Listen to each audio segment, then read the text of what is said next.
নবী সাল্লাল্লাহু আলাইহি ওয়াসাল্লামের জামানায় আল্লাহ নবীর সাহাবী আলকামা রাদিয়াল্লাহু তাআলা আনহু, নাম কি? আলকামা। নামটা মনে রাখবেন, নামটা কি? আলকামা। আলকামা রাদিয়াল্লাহু তাআলা আনহু বড় ইবাদত গুজার ছিলেন, আল্লাহ নবীর সাহাবী ছিলেন। আল্লাহ নবীর পিছনে নামাজ পড়তেন, মসজিদে নববীতে গিয়ে নামাজ পড়তেন। এই আলকামা যখন মৃত্যু সজ্জায়, আলকামা বারবার কালেমা পড়তে চাচ্ছিলেন, কিন্তু তার মধ্যে কালেমা বের হইতেছিল না। এই আলকামার স্ত্রী নবী করিম সাল্লাল্লাহু আলাইহি ওয়াসাল্লামের কাছে দৌড়ে গিয়েছেন, ইয়া রাসূলুল্লাহ, আপনার সাহাবী আলকামা মৃত্যু সজ্জায়, কিন্তু সে কতবার করে কালেমা পড়তে চাচ্ছে, কিন্তু তার মধ্যে কালেমা বের হইতেছে না। রাসূলুল্লাহ, দয়া করে আমার স্বামীর জন্য আপনি চলেন, দয়া করেন আমাদের উপরে। আল্লাহ নবী সাল্লাল্লাহু আলাইহি ওয়াসাল্লাম চারজন সাহাবীকে পাঠিয়ে দিলেন, ও আমার সাহাবারা, তোমরা যাও আমার আলকামার কাছে চলে যাও। আমার আলকামা মৃত্যু সজ্জায়, তার কালেমা নসিব হচ্ছে না, তার বড় কষ্ট হচ্ছে, তোমরা যাও তাকে কালেমার তালকিন দাও। সাহাবাই কেরাম আসলেন, আর আলকামার কানের কাছে বলেন, হে আলকামা, বলো লা ইলাহা ইল্লাল্লাহু মুহাম্মাদুর রাসূলুল্লাহ।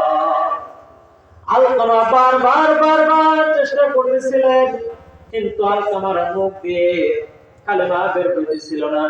অন্যান্য সাহাবাই কেরাম বললেন, ও বেলাল, তুমি আল্লাহর নবীর কাছে চলে যাও, আল্লাহর নবীকে বলো আলকামাকে আমরা যতবারই কালেমার তালকিন দিচ্ছি, কিন্তু আলকামার মুখ দিয়ে কালেমা বের হচ্ছে না। হযরতে বেলাল দিয়ে বলে, ইয়া রাসূলুল্লাহ, ইয়া হাবিবাল্লাহ, আমরা কতবার করে আলকামাকে কালেমার তালকিন দিলাম, কিন্তু আলকামার মুখ দিয়ে কালেমা বের হয় না। নবীর আর বুঝতে কোনো বাকি রইল না। নবী সাল্লাল্লাহু আলাইহি ওয়াসাল্লাম বলেন, ও বেলাল, তুমি যাও, আলকামার মা কোথায় থাকে আলকামার মাকে বলো সে যেন আমার সাথে দেখা করে।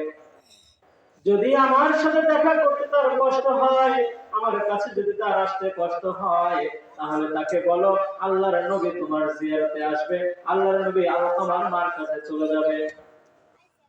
হযরত বেলাল চলে গেছে আলকামার মায়ের কাছে, গিয়ে বলেন, ও আলকামার মা, তোমার সন্তান এখন মৃত্যু সজ্জায়। আমরা চারজন সাহাবী, চার বন্ধু মিলে আপনার ছেলেকে কালেমার তালকিন দিলাম, কিন্তু আপনার ছেলে তো কালেমা নসিব হচ্ছে না গো। আল্লাহর নবী বলেছেন, আপনার যদি শক্তি থাকে, সামর্থ্য থাকে, তাহলে আপনি যেন আল্লাহর নবীর দরবারে গিয়ে উপস্থিত হন। আর আপনার যাবার মতো শক্তি না থাকে, সামর্থ্য না থাকে, আল্লাহর নবী বলেছে সে আপনার জিয়ারতে আসবে, আপনার সাথে দেখা করবে। আলকামার মা বৃদ্ধ মানুষ, লাঠি ভর করে নবীর দরবারে চলে এসেছেন আর বলেছেন, ইয়া রাসূলুল্লাহ, আপনি আমাকে ডেকেছেন, ইয়া হাবিবাল্লাহ। নবী আমার কান্না ছেড়ে দিয়ে বললেন, ওগো মা, তোমার আলকামা আমার সাহাবী, তোমার আলকামা আমার বন্ধু, তোমার আলকামার কালেমা নসিব হচ্ছে না। সাহাবায়ে কেরাম তাকে কালেমার তালকিন দিয়েছে, কিন্তু তার কালেমা নসিব হচ্ছে না।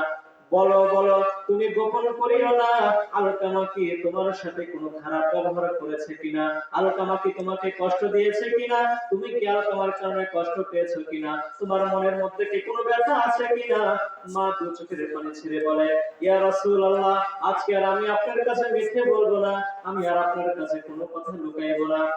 এই আলকামা আমাকে এত কষ্ট দিয়েছে, এই আলকামার কষ্টের কারণে আমার বুকের মধ্যে অনেক ব্যথা, যার কারণে আমি আলকামার উপরে একটু অসন্তুষ্ট আছি গো নবী। কিন্তু আমি আলকামাকে মাফ করতে পারবো না, তার কারণে আমি এত কষ্ট পেয়েছি যে আমি সন্তানের প্রতি মাফ করতে পারবো না, সন্তানের প্রতি আমি ক্ষমার দৃষ্টিতে তাকাতে পারবো না। আল্লাহর নবী আলকামার মায়ের কথা শুনে অবাক হয়ে গেলেন, আর সাহাবায়ে কেরামকে বললেন, ও সাহাবায়ে কেরাম, আলকামাকে জীবিত নিয়ে আসো আমার সামনে।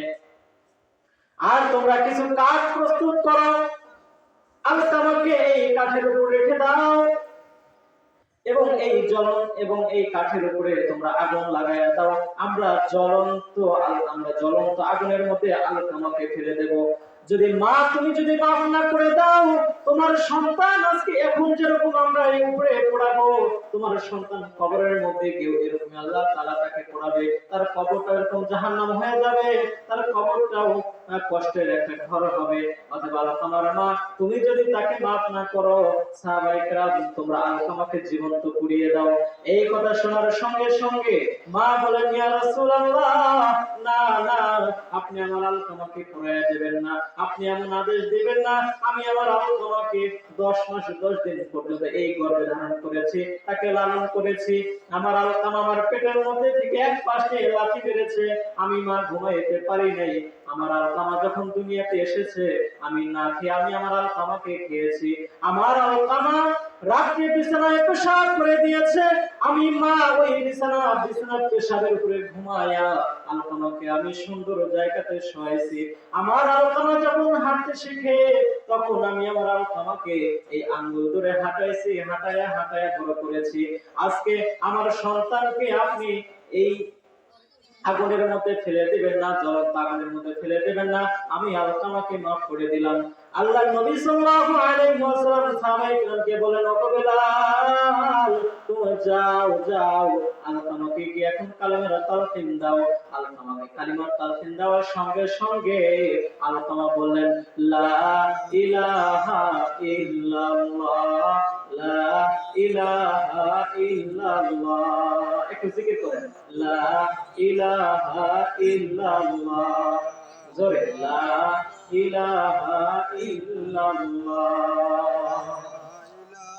সাহাবায়ে কেরাম একটু মনোযোগ দিয়ে শুনবেন বাবাজিরা, ও যুবক ভাইরা, একটু মনোযোগ দিয়ে শোনো ভাই, অন্তরের চোখ দিয়ে শোনো, মনের চোখ দিয়ে শোনো কথাগুলা। আলকামাকে কালিমার তালকিন দেওয়ার সঙ্গে সঙ্গে আলকামা কালেমা পড়তে শুরু করেছে। এরপরে আলকামা কালেমা নসিব করে সে মৃত্যু শয্যায় ঢলে পড়েছে। তাহলে দেখেন, মায়ের সাথে বেয়াদবি করার কারণে তার কালেমা নসিবটা পর্যন্ত হইতেছিল না। শুধু তাই নয়, এই মা যদি দোয়া করে, সেই দোয়া কখনোই বৃথা যায়